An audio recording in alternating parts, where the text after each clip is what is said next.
Hello everyone, আসসালামু আলাইকুম। আমি গতকালকেও চলে গিয়েছিলাম সেই পাকিস্তান আমলের ফেমাস কাবাব ঘর রেস্টুরেন্টে। অ্যান্ড আমি এনজয় করলাম আইসক্রিম। বিকজ এখানে আসলে আপনার অবশ্যই ধৈর্য ধরতে হবে, বিকজ আপনি তো সিট পাবেন না।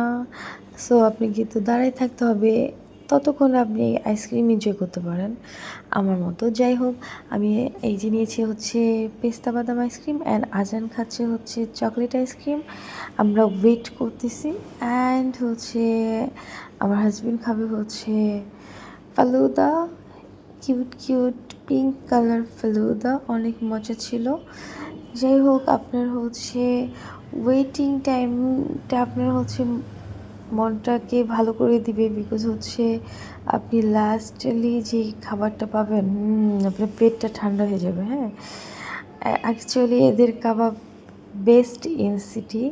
সো কথাই নেই কোনো আর মানে কোনো নো ডাউট। ওকে, সো এত মজার কাবাব, অ্যান্ড পেট ভরে খাবেন আপনি। সো একটু তো ওয়েট করতেই হবে ভাই। আসলে এরা আমাদেরকে ওয়েট করিয়ে রেডি করেছে, গরম গরম একদম কাবাবটা টাটকা। অ্যান্ড আমার পছন্দ ঘি কাবাবটা, ইয়ামি।